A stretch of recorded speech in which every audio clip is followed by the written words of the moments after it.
পৃথিবীর ইতিহাসে ভূমিকম্প এক ভয়াবহ প্রাকৃতিক দুর্যোগ হিসেবে বিবেচিত। সম্প্রতি রাশিয়ায় আঘাত করল ৮.৮ মাত্রার এক বিশাল ভূমিকম্প।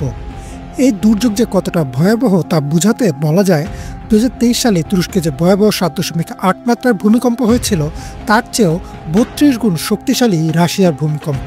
এই ৮.৮ মাত্রায় কিন্তু সবচেয়ে শক্তিশালী না, মানব ইতিহাসে এর চেয়েও শক্তিশালী ভূমিকম্প আঘাত এনেছে।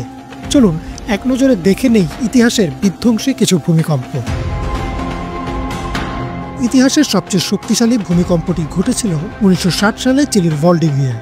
রিক্টার স্কেলে এর মাত্রা ছিল ৯.৫, যা এখন পর্যন্ত রেকর্ডকৃত সর্বোচ্চ।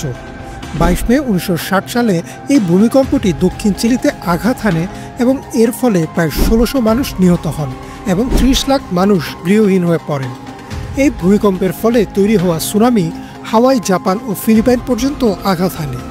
জাতিসংঘ জিওলজিক্যাল সার্ভের তথ্য অনুযায়ী এতে ক্ষতির পরিমাণ ছিল আনুমানিক $৫৫০ মিলিয়ন।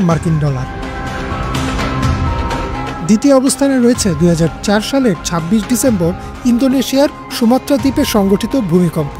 রিক্টার স্কেলে এর মাত্রা ছিল ৯.১। এটি ভারত মহাসাগরের তলদেশে আঘাত হানে এবং এর ফলে সৃষ্ট ভয়ঙ্কর tsunami Indonesia, Sri Lanka, Bharat, Thailand, Bangladesh সহ একাধিক দেশে আঘাত হানে। দ্য গার্ডিয়ানে প্রকাশিত একটি প্রতিবেদন মতে প্রায় ২,৩০,০০০ মানুষ প্রাণ হারান এই ভূমিকম্প ও এ থেকে সৃষ্ট সুনামিতে, আর অর্থনৈতিক ক্ষতির পরিমাণ ছিল প্রায় $১৫ বিলিয়ন। তৃতীয় অবস্থানে রয়েছে ২০১১ সালের জাপানের তোহোকু অঞ্চলের সংঘটিত ভূমিকম্প, যার মাত্রা ছিল ৯.০। এই ভূমিকম্পটি ১১ মার্চ সংঘটিত হয় এবং এর ফলে ভয়াবহ সুনামি সৃষ্টি হয়, যা ফুকুশিমা পারমাণবিক বিদ্যুৎ কেন্দ্রের দুর্ঘটনার কারণ হয়ে দাঁড়ায়। এই ভূমিকম্পের কারণে প্রায় ১৫,৮৯৭ জন নিহত হন এবং ৪,৫০০ জন নিখোঁজ হন। বিশ্বব্যাংকের একটি প্রতিবেদন অনুযায়ী অর্থনৈতিক ক্ষতির পরিমাণ ছিল আনুমানিক $৩৬০ বিলিয়ন, যা এখনও পৃথিবীর ইতিহাসের সবচেয়ে ব্যয়বহুল প্রাকৃতিক দুর্যোগ হিসেবে বিবেচিত। চতুর্থ শক্তিশালী ভূমিকম্পটি ঘটেছিল ১৯৫২ সালের ৪ নভেম্বর রাশিয়ার কামচাটকা দ্বীপে। রিক্টার স্কেলে এর মাত্রা ছিল ৯.০। যদিও এই ভূমিকম্পটি প্রশান্ত মহাসাগরের দূরবর্তী অঞ্চলে হয়েছিল, তাই সৌভাগ্যবশত প্রাণহানির সংখ্যা তুলনামূলকভাবে অনেক কম ছিল।